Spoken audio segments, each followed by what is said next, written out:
My name is Ethan, 30 male. My fiancée, Clara, 28 female, and I have been together for 7 years. We met in senior year of high school. We were both aspiring young artists then, me singing folk songs at local bars and open mic nights, Clara acting in small theater groups. Even though our paths diverged for college, our passion for music and theater always kept us together in some way. We got engaged 2 years ago. Life has been a bit stagnant lately. For the past 6 months, Clara had been part of a new online streaming community called Dreamweaver. She said she met successful people in this community who had skyrocketed, who drove luxury cars, and took vacations in exotic places. At first, I was happy for her. I thought she'd found a new platform to nourish her artistic soul. However, over time, Clara started to change. She constantly criticized our house and my job. We lived a comfortable life. We had a medium-sized 3-bedroom house in a good neighborhood, 2 decent cars, and a yearly modest vacation. We were doing fine, or so I thought. She'd make comments like, "When are you going to level up in your career?" Or, "This house feels like a starter home. When are we going to move to a bigger one?" At first, I chalked it up to a phase. Maybe she was influenced by her new circle. Last week, Clara had a big performance. She'd been rehearsing for this for a month. It was a live streaming event for her Dreamweaver community. Tickets were sold out, and people from all over America were flocking to watch this event. The venue where Clara was performing was in New York. I had to work that day, and I told Clara I would miss her terribly. That was a lie. In fact, I had arranged to take the day off. I planned to surprise her. I was going to pick up her favorite cake from a special bakery in New York and visit her backstage just before she went on. I even packed my favorite suit. I had everything worked out. Thursday night, the weather report started looking sketchy. There was a blizzard warning along my route to New York. Most people would have canceled. I didn't. Partly out of stubborn determination, partly because I didn't want to waste the expensive performance reservation that took me 3 weeks to get. I left at 7 a.m. on Friday. What should have been a 6-hour drive turned into a 9-hour nightmare. It was snowing so heavily, I could barely see the taillights of the cars in front of me. 3 accidents on the highway slowed everything to a crawl. I had to stop twice for coffee just to stay alert. But I kept thinking about Clara's face when she saw me. Worth it, right? I arrived in New York around 4 p.m. I struggled to make my way through the snow-covered streets, having to park a block away.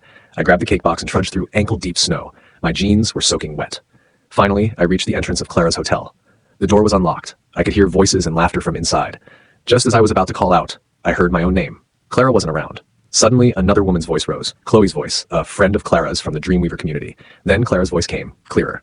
"He texted me earlier today, said he was stuck at work, probably still there." Chloe replied, "Or he's probably on the couch with his headphones on, playing that stupid game again." I froze at the doorway. This wasn't the usual playful eye-rolling about my gaming habits. There was real contempt in her voice. Chloe said, "At least he's not here, ruining your big day." I almost stepped in right then to announce myself. I wish I had. Instead, what I heard next shattered me. "Oh God, can you imagine?" Clara laughed. "He'd insist on coming to dinner with us tonight and tell the same 3 stories he always tells. Then he'd get that sad puppy look when I want to go out tomorrow without him." My stomach nodded. I stood there, holding the stupid cake I'd driven 9 hours through a blizzard to deliver, listening to my fiancée mock me to her friend. "Well, at least he's safely out of the way," Chloe said. "The roads are a disaster. My friend's husband got stuck on the highway for 3 hours. There was a pause. Then Clara said something I'll never forget. "God, I hope he crashes. I could really use the insurance for the new car." I must have made a noise because they both went quiet. I thought I'd been caught, but then Chloe responded, or at least a few months of silence. They both laughed. Actual laughter at the thought of me dead or in the hospital. I don't remember consciously deciding what to do next. I just walked into the kitchen, placed the cake box on the counter, and walked back out. Their faces.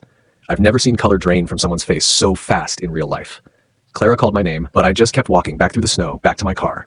I sat there for maybe 20 minutes before I could even put the key in the ignition. My phone blew up. By the time I checked, I had 17 missed calls and 38 text messages. I read exactly none of them. I drove to the nearest motel. It cost me $80 for a room that smelled like cigarettes in desperation. I turned off my phone and stared at the ceiling until sunrise. When I did turn my phone back on, there were 63 texts and 29 missed calls. I didn't read them. I just texted my friend Leo. "Something happened with Clara. Need a place to crash for a few days." Leo, being the MVP he is, just replied, "Doors unlocked, beers in the fridge." I drove the 9 hours back home, packed 3 suitcases of clothes and essentials, while Clara was still at the hotel. I grabbed my important documents from our fireproof box and went to Leo's. This was 3 days ago. I still haven't spoken to Clara, though not for her lack of trying.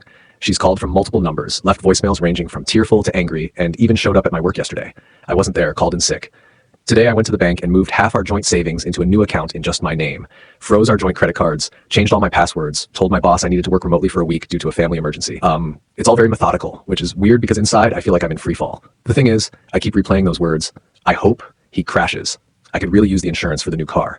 Who says that about someone they're supposed to love? Who laughs about their spouse being silenced for months? Even worse is realizing this probably isn't the first time she said something like this. Just the first time I heard it. Our friends have started reaching out. Apparently, Clara's telling people we had a misunderstanding and I'm overreacting. Classic gaslighting move. One mutual friend texted saying, "Whatever happened, I'm sure you guys can work through it," without even asking for my side. I haven't told anyone what I heard. Not even Leo knows the full story, though he hasn't pushed. He just keeps the fridge stocked and gives me space.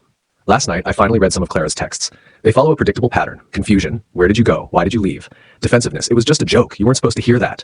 Anger. You're being childish. Answer your damn phone. Manipulation. I'm worried about you. Please let me know you're okay. Threats. If you don't call me back, I'm calling the police to report you missing. Self-pity. I can't believe you do this to me on my big day weekend. Not one genuine apology. Not one acknowledgement of how messed up what she said was. After reading those, I blocked her number. I'm not ready to talk to her. Maybe I never will be. Today, I met with a financial advisor named Milton, whom a coworker recommended. I spent 2 hours going through our finances. I found out some interesting things, like how Clara's been spending $17,800 a month on online shopping for the past year, or how she took out a store credit card I didn't know about with a $3,000 balance. Milton helped me make a plan to disentangle our finances as painlessly as possible. It's all legal, nothing shady, but it means Clara's about to get a reality check about her spending habits. The joint account I left untouched has enough for this month's mortgage and utilities. After that, we'll see. I'm not trying to leave her destitute. I just need her to understand there are consequences. The wild thing is, I still catch myself wondering if I'm overreacting. Like, maybe it really was just a joke, but then I remember her tone, the casualness of wishing me dead, the laughter afterward. And I know I'm not. Leo says I should talk to her, if only to get closure. Maybe he's right. But right now I'm still processing, still trying to figure out who this person I married actually is. Tomorrow marks 4 days of silence from my end. Clara's friend Chloe tried to call today. I didn't answer. Then our neighbor Liam texted saying, Clara was at our house crying on the front step because I changed the garage door code. Part of me feels bad. Most of me doesn't. The thing that keeps me up at night isn't even the insurance comment. It's the laughter. The easy way they both found humor in the thought of me suffering. Who does that? And how long has she felt this way? I've also been wondering about the life insurance policy we took out 3 years ago. It's not huge, $500K, but enough to make someone hope he crashes, I guess. Calling the insurance company tomorrow to see about changing the beneficiary. I know this is getting long, but typing it all out helps. Leo's got a buddy who's a divorce lawyer, meeting him for coffee tomorrow. Not sure if that's where this is heading, but I need to know my options. For anyone wondering what I'm going to do next, I don't know yet. Part of me wants to just disappear completely, change my number, move to a different state, start over. But that feels like running away. Another part wants confrontation, wants to see her face when I repeat her words back to her, wants her to feel 1/10 of the hurt I'm feeling. But mostly I just want the hollow feeling in my chest to go away. I want to stop seeing her face when I close my eyes. I want to stop hearing those words and that laughter on repeat in my head. For now, though, I'm taking it one day at a time. Keeping my head down, making plans, and letting her wonder where I am, what I know, and what I'm going to do. If there's interest, I'll update as things develop. Regardless, thanks for letting me vent. Sometimes the internet is the only place where strangers will just listen without trying to fix everything. Still standing, still breathing. Ethan, quick TLDR of previous post for those joining. I drove 8 hours on a Greyhound bus to surprise my fiancée Clara at her performance in New York. Overheard Clara telling her friend Chloe she hoped I'd crash for the insurance money. Left the cake on the counter and walked out. Been staying at my friend Leo's place for 3 days, ignoring her calls and texts while sorting out finances. Lots of you asked for an update when things developed. So here we are. It's been a week since my last post and 10 days since I heard those words that keep replaying in my head like a cursed TikTok sound. They say anger fades. That's what all the self-help podcasts Leo's been playing in the kitchen claim. Anyway, the rage subsides and you're left with a clear mind to make better decisions. I'm still waiting for that part. Last Wednesday, day 4 of silence, I woke up with a plan. Not a good plan, not a healthy plan, but a plan that felt right in that moment. I waited until 9:30 a.m. when I knew Clara would be at work. Then I went home, our home, with 3 empty suitcases and Leo's pickup truck. The house looked exactly the same as when I left it. Coffee mug still on the counter, mail piled up by the door, but it felt different, foreign, like walking into a movie set of my life rather than the actual thing. I started in the bedroom. I packed all my clothes except the ones Clara had picked out for me. I left those hanging in the closet like abandoned cocoons. I took my grandmother's watch from the dresser, my journals from the bookshelf, the external hard drive with all our photos. Petty maybe, but I paid for the damn thing. In the office, I disconnected my gaming setup. I left the desk we bought together, but took the chair. I bought it when she complained about the squeaky wheels on the old one. I found our marriage certificate in the filing cabinet and took that too. Not sure why, it just felt important. Throughout the house, I systematically removed myself. My books, my records, my tools from the garage, the weird metal sculpture I bought at that art fair she hated. 4 hours of methodically erasing my presence. What I didn't take, anything we purchased together. The couch we picked out after 3 weekends of shopping, the kitchen table where we'd eaten thousands of meals, the bed where we'd slept, fought, made up, made love. I left all of our framed photos exactly where they were. Something about seeing my face smiling back at her from every wall, every surface, felt right, a reminder of what she'd thrown away. Before I left, I did 3 things. First, I turned the thermostat down to 62 degrees Fahrenheit. Clara always complained if it was below 70 degrees Fahrenheit. Second, I took the light bulb out of the refrigerator, a small inconvenience that would take days to notice, but would irritate her every time she opened it at night. Third, I changed the Wi-Fi password to IHOP Heckrashes 2023 and left the router unplugged. Small things, petty things, things that would make her feel the absence of me in 100 tiny ways before she even processed the bigger absence. As I locked the door behind me, our neighbor Liam was getting his mail. He looked at Leo's truck filled with my stuff, then at me, eyebrows raised. I just shrugged and said I was taking some things to donate. She didn't believe me. Her eyes said as much, but she nodded and went inside. Midwest politeness. Don't ask uncomfortable questions. Mind your business. Usually annoys me, but that day I was grateful. Back at Leo's, I stacked everything in his garage except for 2 suitcases of clothes and necessities that came inside. He helped me unload without asking questions, just handed me a beer when we'd finished and said, sometimes life kicks you in the teeth. Thursday was financial day. I met with Milton again. He'd gathered all our account information and laid everything out in a spreadsheet that made my stomach turn. Turns out Clara had been spending way more than I realized. Not just the store credit card I mentioned before, but cash withdrawals from our joint checking. $300 here, $500 there. Over $12,000 in the past year that she couldn't account for with receipts or purchases I could see. Milton helped me draft a letter formally requesting financial separation. Not divorce papers, not yet, but a clear statement that I would no longer be responsible for any new debts she incurred. Had it delivered by courier to her workplace. Petty, maybe. Effective, definitely. I also canceled our shared streaming accounts and subscription services. Changed the passwords on our cloud storage where we kept important documents. Redirected all my mail to a P.O. box. Small, systematic cuts to our intertwined life. Friday morning, I finally checked my social media. 17 Facebook messages, 34 Instagram DMs. Even my dormant Twitter had notifications. People checking if I was okay. People asking what happened with Clara. People taking sides without knowing the full story.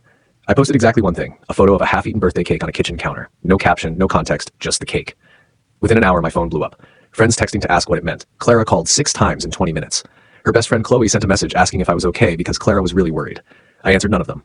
That afternoon, I met with Raul from work to explain I needed some personal time. He was surprisingly understanding, just asked how much time I needed and if I could still handle the Wilson project remotely. I said yes to the project, 2 weeks for the time. He didn't pry, just clapped me on the shoulder and said sometimes space was the best way to get clarity. First decent advice I'd gotten since this whole thing started. Saturday brought the first real confrontation. I was at the grocery store staring at frozen pizzas and trying to remember which brand Leo preferred when someone called my name. I turned around to find Chloe standing there, shopping basket in hand, face pale like she'd seen a ghost. She started with the usual, "Clara's worried sick. Everyone's concerned. Won't you please just talk to her?" When I didn't respond, her tone shifted. Said I was being childish. Said it was just a joke between friends. Said I was blowing things out of proportion. I finally spoke. I asked her point blank if she thought wishing death on your partner for insurance money was normal friend joke material. I asked if she'd want her boyfriend to hear her say something similar. I asked if she realized that joke was the culmination of months of Clara's growing contempt. She didn't have answers, just stammered something about misunderstandings and context. I put the pizza back, left my half-filled cart in the aisle and walked out. Petty, yes. Satisfying, also yes. Sunday was quiet. Leo had some friends over to watch the game. They all knew something was up, but nobody asked. Just handed me beers and made room on the couch. For 3 hours, I almost felt normal. Then Monday hit, and with it, reality. My temporary leave from work began. The house I'd shared with Clara for 5 years was sitting half empty across town, and my phone showed 15 missed calls from her overnight. I finally listened to one voicemail.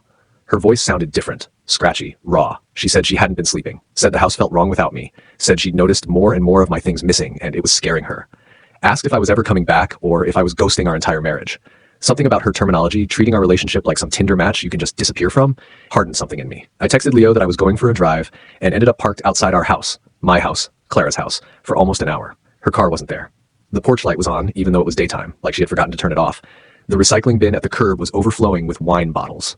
I didn't go in, just sat there wondering how many mortgage payments I had left, wondering if I should sell it and split the proceeds or try to buy her out, wondering how we'd gone from forever to forensic accounting in 10 days. Tuesday brought another financial surprise. Notification from our credit card company about unusual activity.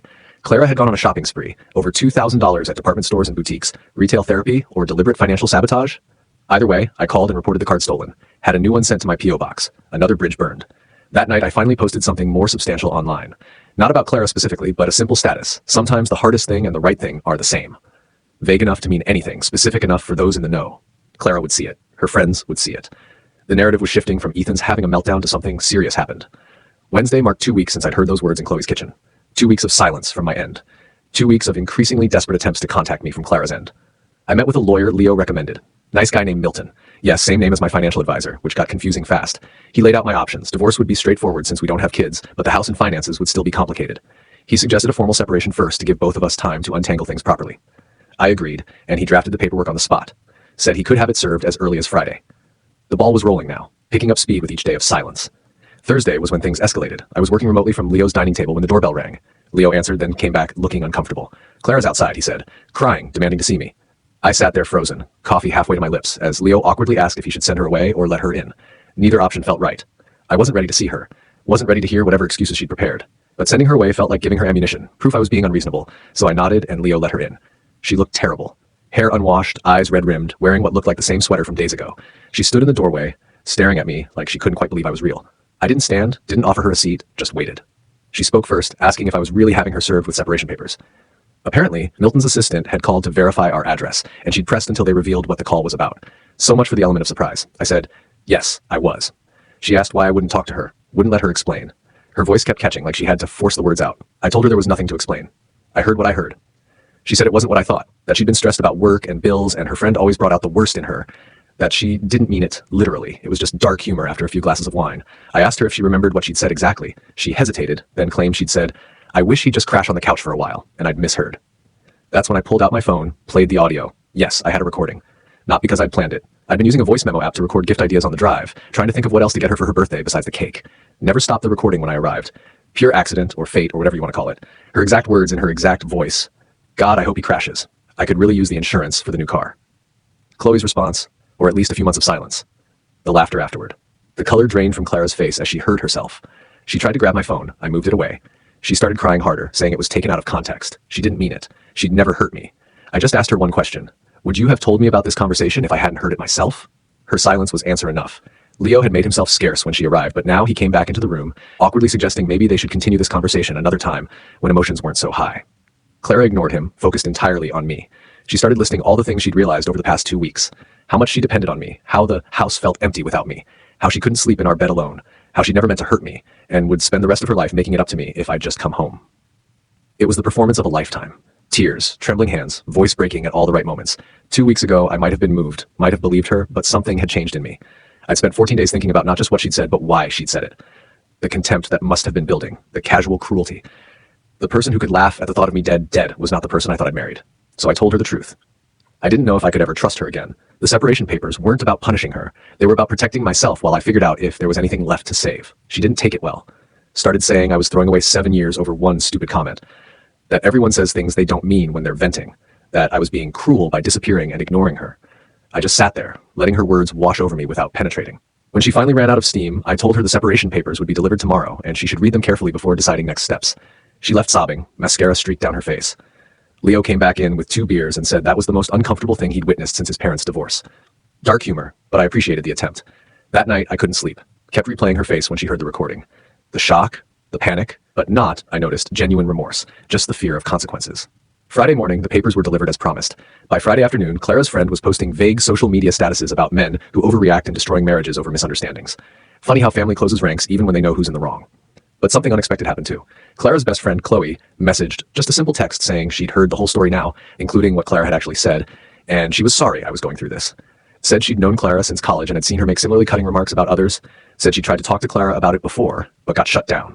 It was the first message from anyone in Clara's circle that acknowledged the legitimacy of my pain, rather than trying to minimize it. I didn't respond, but it stuck with me. Maybe Clara's comment wasn't a momentary lapse, but a glimpse of her true character. Maybe I'd been missing or ignoring red flags for years. The weekend passed quietly. Leo had a date, so I had the house to myself. I ordered pizza, watched a sci-fi series Clara had always refused to watch with me, and tried not to think about the fact that in another life, another timeline, I'd be at home with my fiancée, celebrating our monthly pizza and movie night tradition. Sunday night, Clara texted, just 2 words, "I'm sorry." First genuine apology in 17 days. No excuses attached, no demands to talk, just those 2 words. I didn't respond, but I thought about it longer than I should have. Monday morning, day 18 of this new reality, I woke up to find Clara sitting in her car outside Leo's house, just sitting there watching the door. Leo spotted her first and pointed her out through the kitchen window. I called her, asked what she was doing. She said she just needed to see me, to know I was really okay. Said she wouldn't approach the house or make a scene, just needed visual confirmation. It was both concerning and oddly touching. I told her to go home, that this wasn't helping either of us. She asked if I'd read her message. I said yes. She asked if I believed she was sorry. I said I didn't know. Then she asked the question I'd been dreading. Are you filing for divorce? I told her the truth. I hadn't decided yet. She stayed in her car for another hour before finally driving away. Leo suggested changing the locks on my house, just in case. I agreed, and we spent the afternoon installing new deadbolts. Another small severing of our connected lives.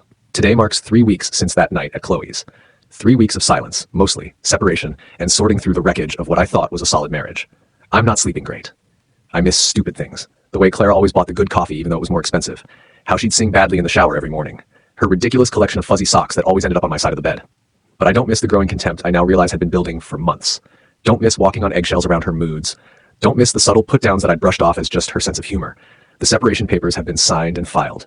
The lawyer says we're officially in a legal separation period. 6 months where we're still technically married, but living apart with finances formally separated.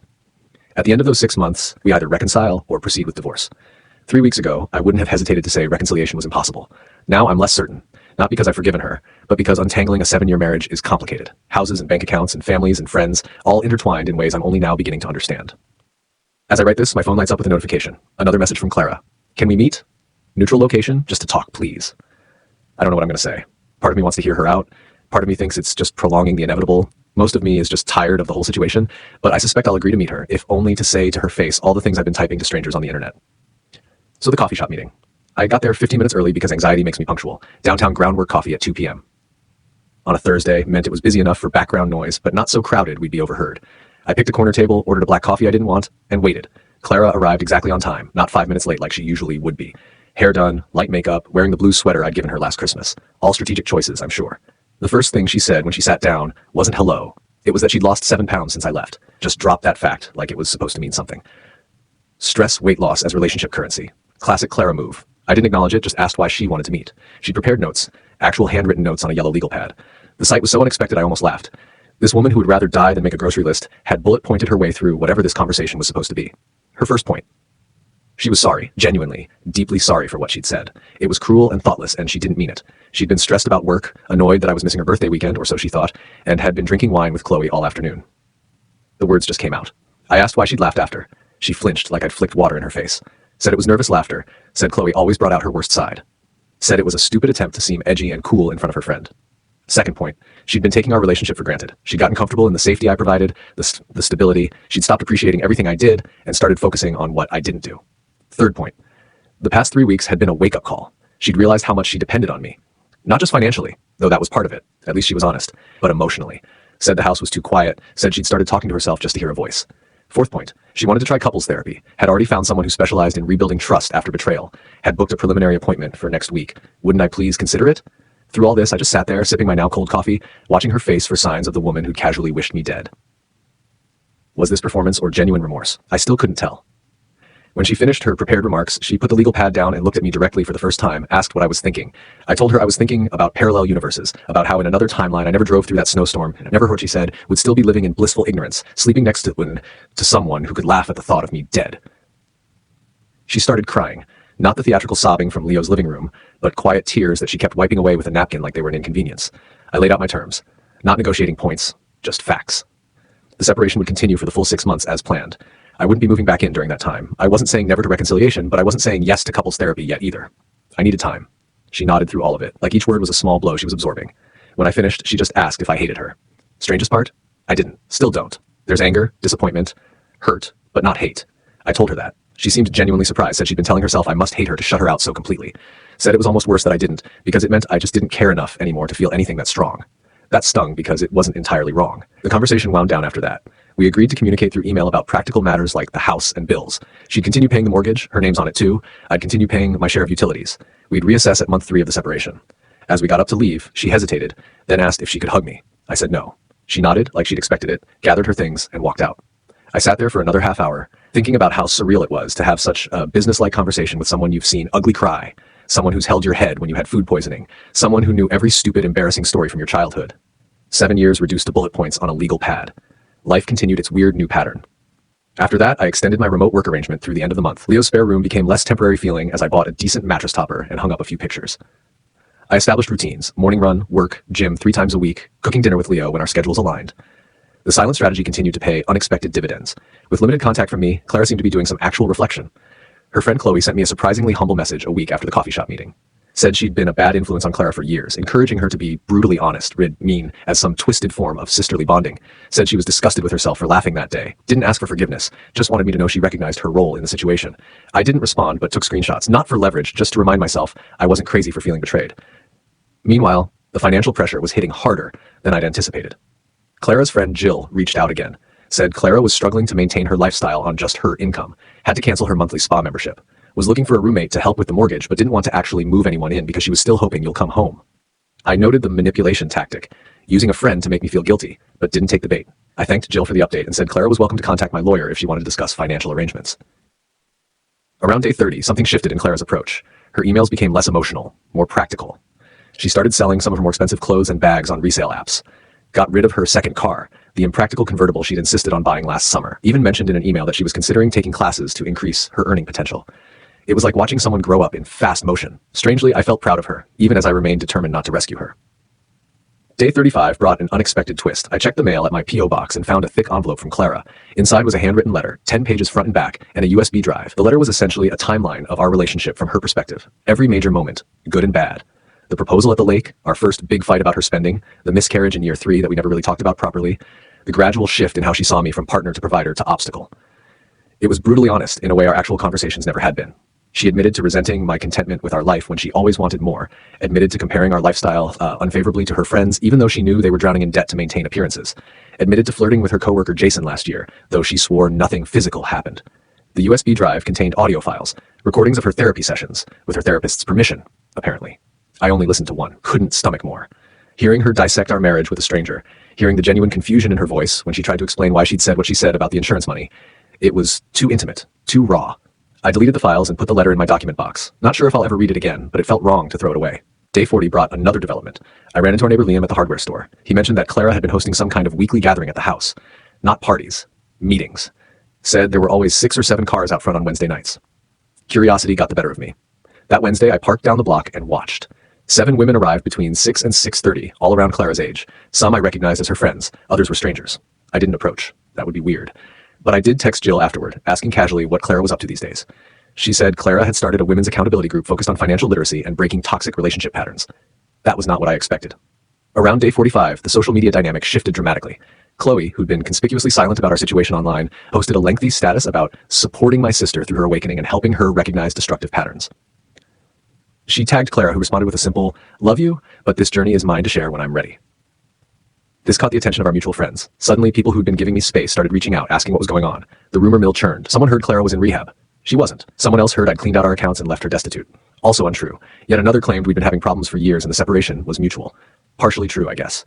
I maintained my silence. Let them wonder. Day 50 marked a significant moment. For the first time since leaving, I went back to the house while Clara was home. Needed to pick up my winter gear from the garage. Minnesota spring is a lie, and we got 6 inches of snow overnight. Texted her first to make sure it was okay. She responded immediately, saying, "Of course, I'll be home all day working on some project." Pulling into the driveway felt surreal. The lawn needed mowing. The flower beds were untended. Small signs of my absence. Clara met me at the door but didn't hover. Just said to take whatever time I needed, then retreated to the kitchen where she appeared to be painting something. The house felt different. Smelled different. Different too. Less like my laundry detergent. More like the essential oil diffuser she'd always wanted to use, but I found too strong. Photos had been rearranged. Some furniture moved. Not drastically, but enough to notice. In the garage, I found my winter stuff neatly boxed and labeled.